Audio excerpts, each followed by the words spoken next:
नमस्कार, बुलेटिनमध्ये मी तेजल नागरे तुम्हा सर्वांचं स्वागत करते। पहलगाममध्ये झालेल्या भ्याड हल्ल्यानंतर आता पंतप्रधान नरेंद्र मोदी यांनी पाकिस्तानला थेट इशारा दिलेला आहे।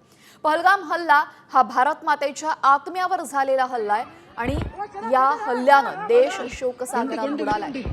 मात्र ज्या हल्लेखोरांनी हा हल्ला केलाय त्यांना कल्पनेतही येणार नाही अशी शिक्षा देणार असल्याचं मोदींनी म्हटलेलं आहे। दहशतवाद्यांची शिल्लक राहिलेली जमीनही मातीत गाडण्याची वेळ आलेली आहे अशा शब्दामध्ये आता मोदींनी पाकिस्तानला थेट इशारा दिलेला आहे। स्पष्ट शब्दों में कहना चाहता हूं, जिन्होंने ये हमला किया है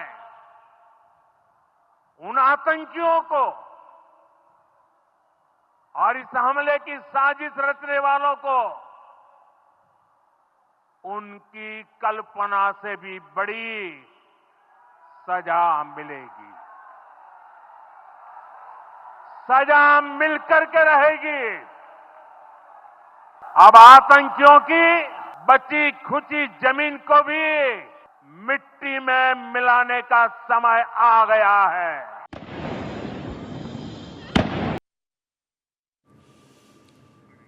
दरम्यान याच अनुषंगाने आता भारत पाकिस्तानला धडा शिकवण्यासाठी सज्ज झालेला आहे, कारण भारताने आता INS सुरत युद्धनौकेवरनं मिसाईलची यशस्वी चाचणी केलेली आहे। अरबी समुद्रामध्ये जमिनीवरनं हवेत मारा करणारं क्षेपणास्त्र डागण्यात आलं। पहलगाम हल्ल्यानंतर दहशतवाद्यांना पोचणाऱ्या पाकिस्तानला धडा शिकवण्याचा इरादा भारतानं बोलून दाखवलाय। पुलवामानंतर भारतानं सर्जिकल स्ट्राईक केला होता, मात्र आता समुद्रात क्षेपणास्त्राची यशस्वी चाचणी करण्यात आलेली आहे। तेव्हा आता भारत समुद्रातून स्ट्राईक करणार का याचीच चर्चा सुरू झाली।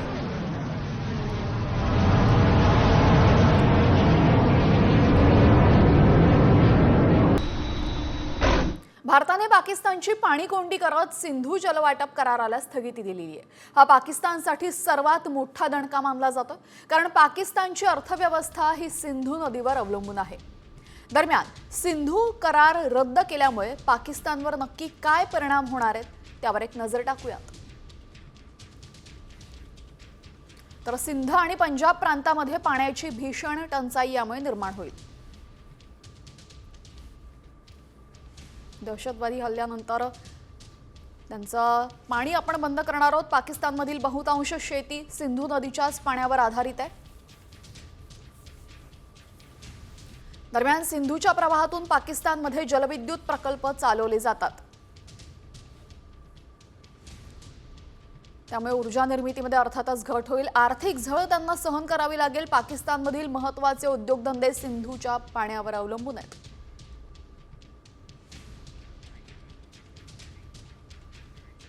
तर दहशतवादी हल्ल्यानंतर भारतानं पाकिस्तानला पुरतं जेरीस आणलेलं आहे। सिंधू करार रद्द केला आणि हा करार रद्द केल्यामुळे आता पाकड्यांचा पायाखालची जमीन सरकलेली आहे। पाकिस्तानकडनं पोचला जाणारा दहशतवादी हाफिज सईदचा व्हिडिओ ISIनं व्हायरल करत भारताला पोकळ धमक्या द्यायला सुरुवात केली आहे। पाणी बंद केलं तर रक्ताचे पाठ वाहतील असा त्याचा जुना व्हिडिओ व्हायरल करण्यात आलाय। तुम पाकिस्तान के पानी को रोकोगे, पाकिस्तान की ज़राअत सनत का खात्मा करके, पाकिस्तान की मईशत तबाह करके, CPEC के मंसूबे नाकाम करने के लिए तू बढ़ के मारेगा और तू चाहेगा हम चुप रहे। सुन, अगर तू पानी बंद करेगा इंशाअल्लाह हम तेरी सांस बंद करेंगे, इन दरियाओं में फिर खून बहेगा। तर कशा पद्धतीने पाकिस्तानचा तिळपापड होतोय आपण पाहिलं, आणि त्याच वेळे अशा पद्धतीने व्हिडिओ व्हायरल करण्याचं काम त्यांच्याकडनं सुरू आहे। दरम्यान आता पंतप्रधान नरेंद्र मोदींनी पाकिस्तानवर कडक कारवाईचा इशारा देत सिंधू करार बंद केलाय आणि त्यानंतर पाकिस्तानमधूनही तीव्र प्रतिक्रिया उमटलेली आहे। पाकिस्तानचे पंतप्रधान शहबाज शरीफ यांनी त्याला युद्धाची कारवाई समजलं जाईल असं सांगितलंय। याशिवाय पाकिस्तानचा भारताबरोबर व्यापार बंद होण्याचाही इशारा दिलेला आहे।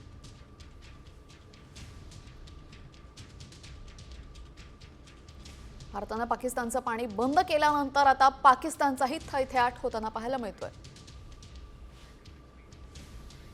तर पहलगाममध्ये भ्याड दहशतवाद्यांनी हल्ला केला आणि या हल्ल्याचा आणखीन एक व्हिडिओ समोर आलेला आहे। या व्हिडिओमध्ये दहशतवाद्यांच्या हातामध्ये स्वयंचलित बंदुका दिसतायत। ते मैदानामध्ये बसलेल्या पर्यटकांवर बेछूट गोळीबार करतायत। दहशतवाद्यांनी महिला आणि पुरुष पर्यटकांना वेगळं बसवलं, त्यानंतर पुरुषांवर गोळ्या झाडल्या। या गोळीबारात 27 पर्यटकांचा मृत्यू झालाय।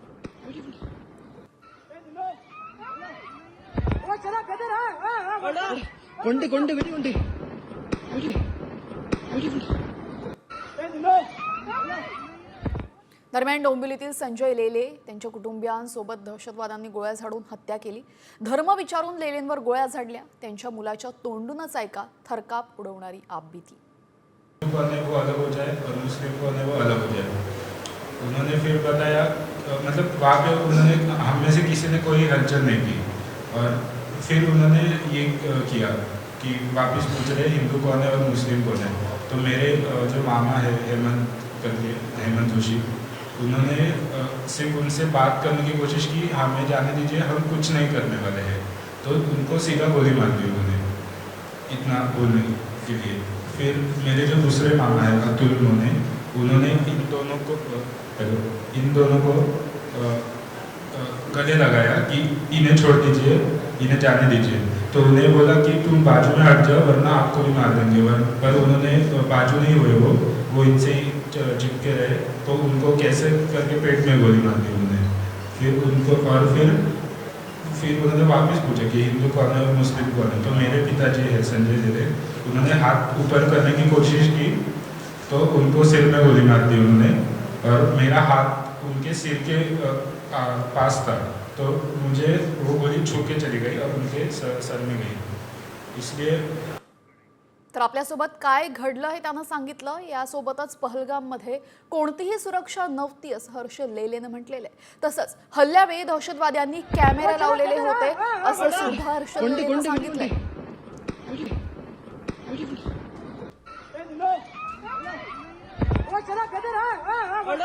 मैंने देखा उनके सर पे गोप्रो कैमरा लगा था, वो मैंने देखा। सिक्योरिटी कुछ नहीं थी वहाँ पे, सब ओपन था।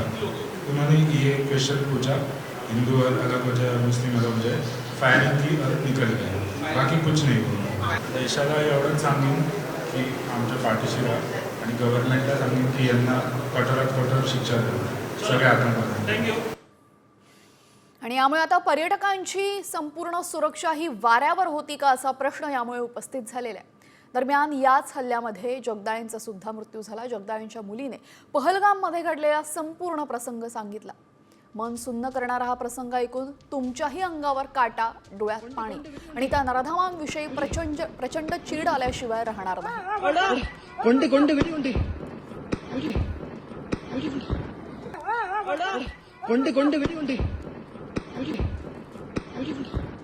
फायर केलं ना शेजारच्या टेंटमधल्या मागच्या माणसाला, तेव्हा आम्हाला कळलं की हे काहीतरी गडबड आहे। तर तेव्हा माझ्या वडिलांना पकडलं आणि म्हटलं पप्पा मला भीती वाटते, मला मरायचं नाही आहे ते, कारण ते ओपन फायर करत होते।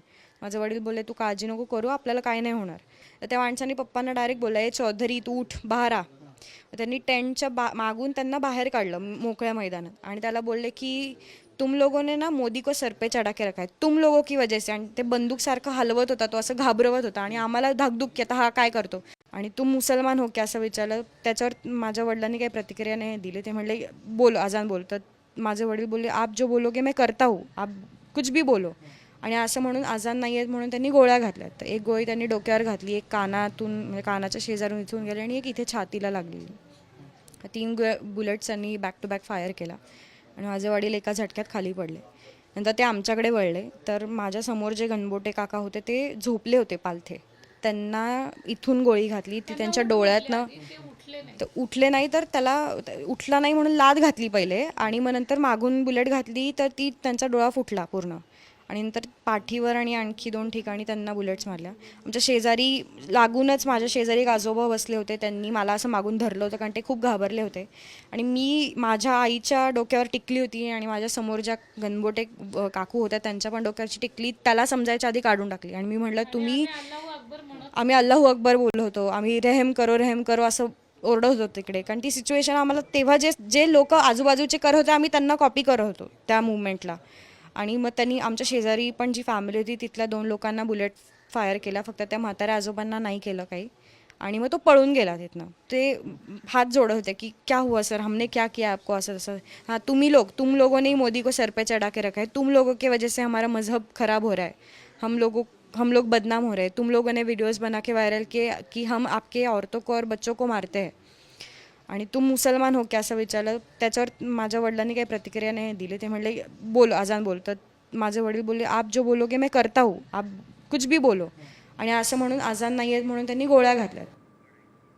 तर जीव वाचवण्यासाठी आम्ही टिकल्या काढून फेकल्या, मोठमोठ्यानं अजान म्हटली, विनवण्या केल्या, मात्र दहशतवाद्यांनी आमचं काहीही ऐकलं नसल्याची आपबीती गणबोटेंच्या पत्नीनं सुद्धा सांगितली. कौस्तुभ गणबोटेंचा पहलगाममधील दहशतवादी हल्ल्यामध्ये मृत्यू झाला. त्यानंतर आज शरद पवारांनी त्यांच्या पार्थिवाचं अंत्यदर्शन घेतलं आणि कुटुंबियांचंही सांत्वन केलं. यावेळेस त्यांच्या पत्नीनं घडलेला संपूर्ण प्रसंग त्यांना सांगितला.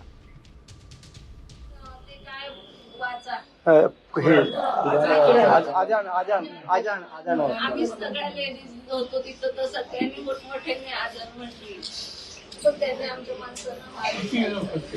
आणि त्यांचा मित्र असा कोपऱ्यात बसला होता, त्याला बोलवून घेतलं. आजान पडतंय क्या, बोलतंय क्या कुछ. आम्ही त्याचा ऐकून पटापट टिकल्या काढून फेकल्या की आम्हाला मारायला नको म्हणून. आणि सगळे अल्लाह अकबर म्हणायला लागलो. जोर जोरात अल्लाहचा दावा करायला लागलो. तो गेला निघून, पण या दोघांना मारून टाकलं. अजून एक आमच्या बरोबर होता, त्या तंबूच्या मागे बसलेला, त्याला पण मारलं. तर पहलगाममधल्या दहशतवादी हल्ल्यामध्ये डोंबिवलीतल्या अतिल मोनेंचाही मृत्यू झाला. दहशतवाद्यांनी अतुल मोनेंची मुलगी रुचा मोनेंसमोरच त्यांना गोळ्या घातल्या. अशा परिस्थितीत सुद्धा रिचाने आईला धीर दिला. एवढंच नाही तर एका मुलाप्रमाणे रिचाने अतुल मोनेंच्या पार्थिवाला अग्नी दिला. रिचाला 10वीमध्ये 92% मिळाले असून तिने CA व्हावं असं तिच्या वडिलांचं स्वप्न होतं. मात्र रिचाकडे आता फक्त तिच्या वडिलांच्या आठवणीच उरल्यात. फिरायला म्हणून गेलो होतो सगळे आम्ही 3 फॅमिली होती आमची. आम्ही निघतच होतो, पण अचानक तिथे फायरिंग चालू झाली. आम्हाला काहीच सुचलं नाही. तर अतुल मोनेंच्या पत्नीला रेल्वेमध्ये आता नोकरी देण्यात आलेली आहे. मोनेंच्या जागी त्यांना रेल्वेच्या सेवेमध्ये रुजू करण्यात येणार असून पहलगाम दहशतवादी हल्ल्यामध्ये मध्य रेल्वेचे वरिष्ठ विभागीय अभियंता अतुल मोनेंचा मृत्यू झाला. ते परळ वर्कशॉपच्या मेकॅनिकल इंजिनिअरिंग विभागामध्ये कार्यरत होते. 2000 साली कनिष्ठ अभियंता या पदावर ते रुजू झाले होते. त्यांनी जवळपास 25 वर्ष रेल्वेमध्ये सेवा केलेली आहे.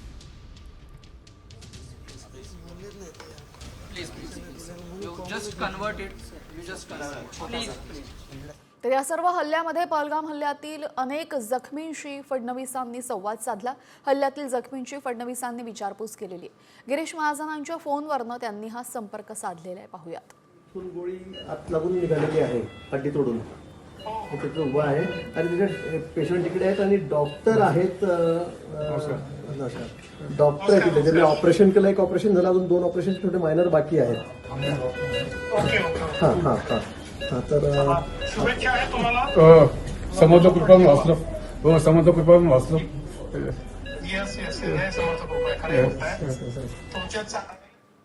दरम्यान उपमुख्यमंत्री एकनाथ शिंदे स्वतः खासगी विमानानं श्रीनगरला गेलेत. मात्र यामुळे आता साम टीव्हीने शिंदेंच्या दौऱ्यावरनं सवाल उपस्थित केलेत. काश्मीरमध्ये सरकारचे प्रतिनिधी म्हणून आधीच मंत्री गिरीश महाजन असताना शिंदे तिकडे कशासाठी गेलेत? पार्थिव महाराष्ट्रात आली, पर्यटकांना आणण्यासाठी मंत्री महाजन आणि सरकारकडनं प्रयत्न सुरू आहेत. मग शिंदे तिथे कशासाठी गेलेत? आधीच सुरक्षा यंत्रणा व्यस्त असताना मंत्र्यांच्या दौऱ्यामुळे त्यांच्यावरील ताण आणखीन वाढणार नाही का, असे सवाल या निमित्तानं उपस्थित होत आहेत.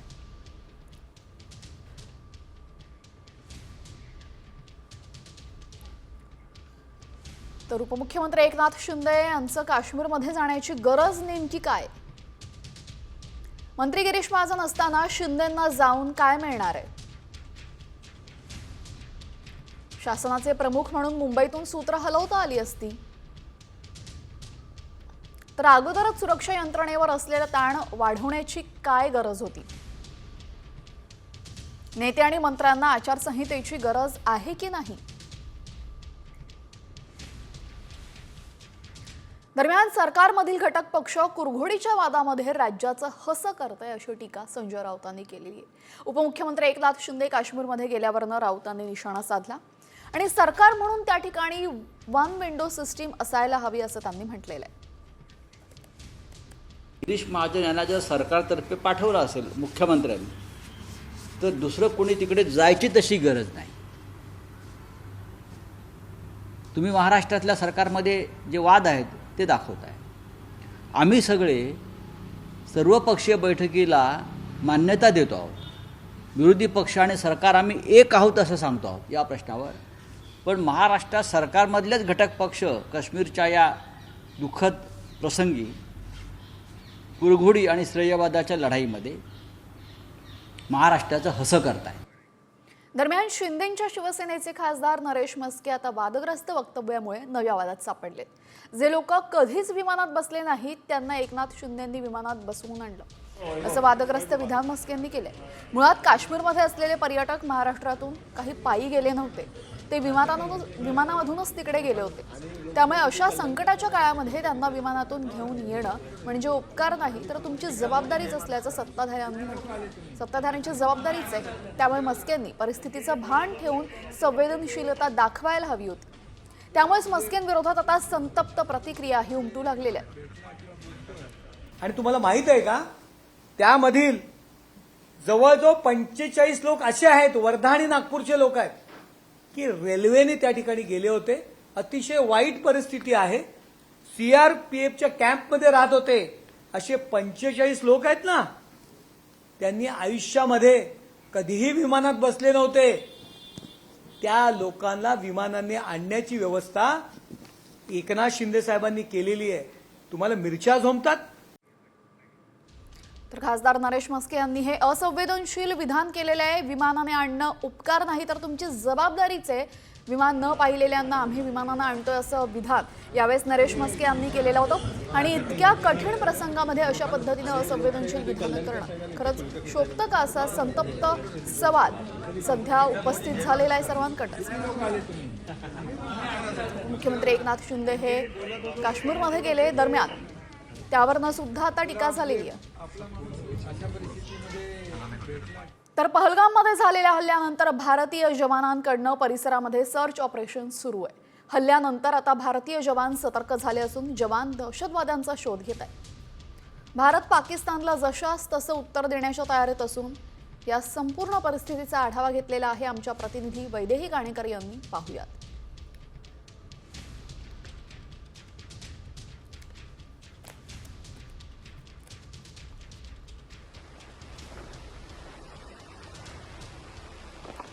सर्च ऑपरेशनची थेट दृश्य आपण पाहतोय.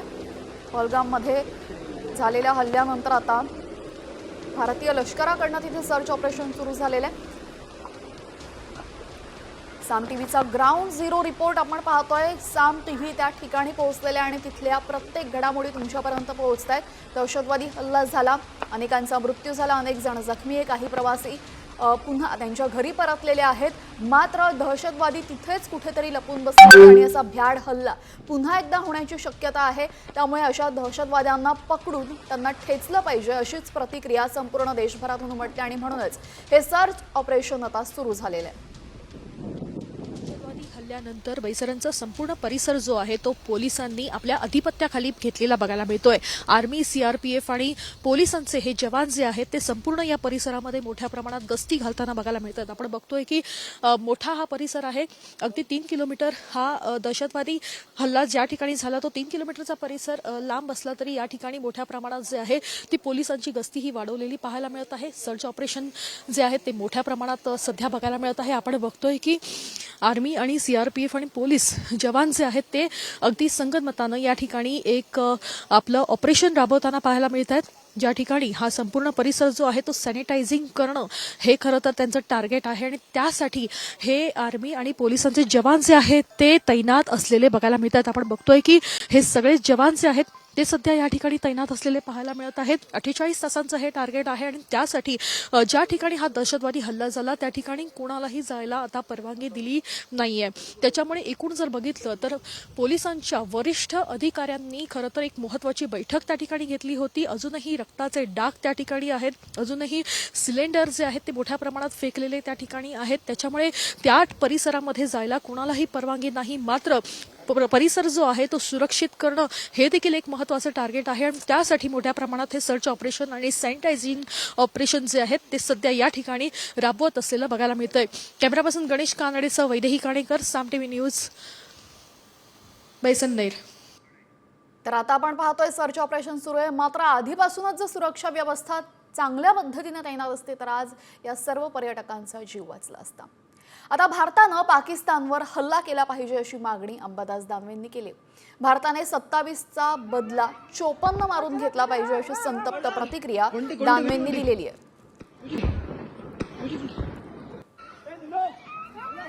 पाकिस्तानवर हल्ला करावा, पाकिस्तानवर हल्ला केला पाहिजे, पाकिस्तानमध्ये घुसणाऱ्या अतिरेक्याचा नायनाट केला पाहिजे.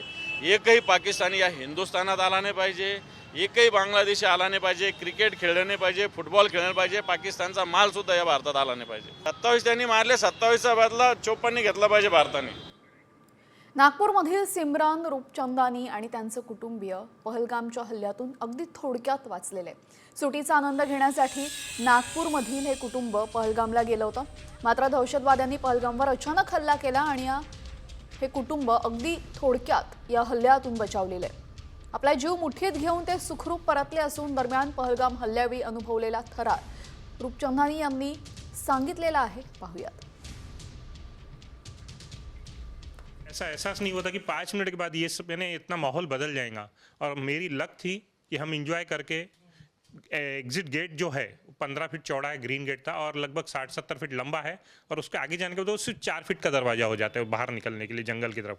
तो लकी हमारी ये थी कि हम 4 फीट के दरवाजा एग्जिट गेट पे ही खड़े थे और पीछे से फायरिंग की आवाज़ हुई अंदर वहाँ पे गार्डन में, और पूरी पब्लिक वो गैलरी में घुसी, और जो पीछे मैंने देखा तो पूरी पब्लिक से भर गया था, और पब्लिक एक दूसरे को कुचलते हुए आ रही थी, धक्का देते हुए आ रही थी. तर आता पहलगाम हल्ल्यानंतर भारतानं पाकिस्तान विरुद्ध कारवाई सुरू केलेली आणि अटारी बॉर्डर बंद करण्यात आलेली आहे. दरम्यान यामुळे आता आजारी बहिणीला भेटण्यासाठी पाकिस्तानात निघालेल्या भारतीय महिलेला अटारी बॉर्डरवर रोखण्यात आलं. विजा असताना सुद्धा तिला पाकिस्तानात प्रवेश दिला नाही. हमें कराची जाना है. तो कितने दिन का वीजा लेकर आए थे आप? 1 महीने का. तो आप क्यों जाना चाहते हैं? अरे मेरी बहन है, बहुत सीरियस है. क्या नाम है उसका? तो कब मिले थे आप? चंदा आफ्ताब. कब मिले थे आप लास्ट? 13 साल पहले. तो अब कब वीजा मिला आपको? अभी वीजा हमें आप देख लीजिए कब मिला है, आप खुद देगा. कितने दिन का था? आप देख लीजिए. तो क्या वो बोल जा रहा है? लेकिन बॉर्डर जो है वो बंद कर दिया गया है. सरकार से मेरी यही अनुमति है कि हमें जाने दें बस. तर पहलगाम हल्ल्यानंतर भारत सरकारनं पाकिस्तानी उच्चायुक्ताला भारत सोडण्याचे आदेश दिलेत आणि यानंतर सुद्धा पाकिस्तानने सर्व लाच सोडून दिल्याचं चित्र अगदी स्पष्ट दिसतंय. पाकिस्तानी उच्चायुक्तालयामध्ये निर्लज्ज पाकिस्तानींनी चक्क केक मागवलाय.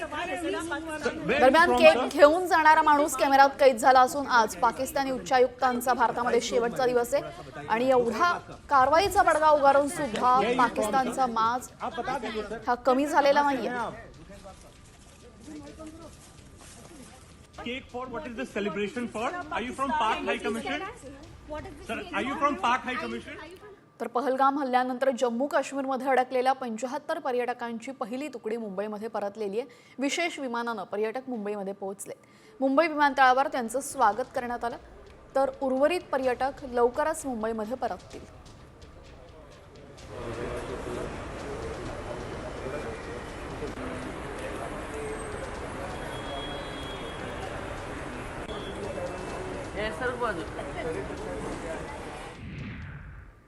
आणि आता एक मोठी बातमी समोर येते. राहुल गांधी श्रीनगरला जाण्याची शक्यता वर्तवण्यात आलेली आहे. राहुल गांधी हे श्रीनगरला जाऊ शकतात. पहलगाममध्ये झालेल्या हल्ल्यानंतर काँग्रेसचे खासदार राहुल गांधी लवकरच श्रीनगरला जाण्याची शक्यता वर्तवण्यात आलेली आहे.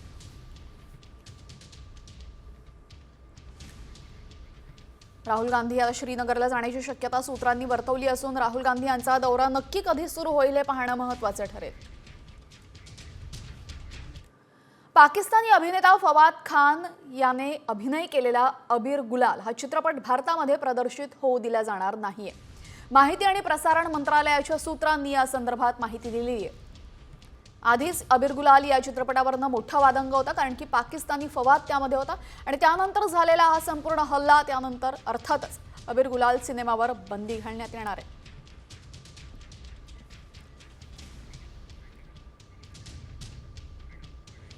तर पहलगाम दहशतवादी हल्ल्यावर राज्यभरामध्ये तीव्र संताप व्यक्त करण्यात आलेला आहे. राज्याच्या हल्ल्याच्या निषेधार्थ राज्यामध्ये डोंबिवली, मालेगाव, परभणीमध्ये उत्स्फूर्त बंद पाळण्यात आला.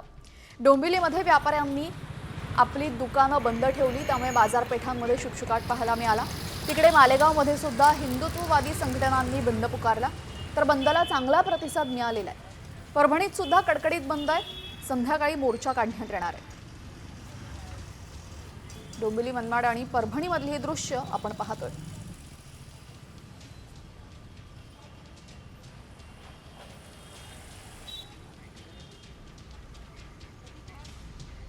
आणि आता बातमी नाशिकमधून. नाशिकमध्ये एक धक्कादायक घटना घडलेली आहे. सिग्नलचा नियम पाळल्यानं बाईक चालकांना जीव मारण्याचा प्रयत्न झालेला आहे. सिग्नल तोडला नाही म्हणून कार चालकांना पाठलाग करत 2 तरुणांना जीव मारण्याचा प्रयत्न केला. 2 वेळा कार चालकांना बाईकला धडक दिली, त्यानंतर तिसऱ्यांदा कार थेट बाईकवर घातली. मात्र ही सर्व घटना हेल्मेट कॅमेऱ्यामध्ये चित्रित झालेली आहे. फरार कार चालकाला पोलिसांनी अटक केलेली आहे.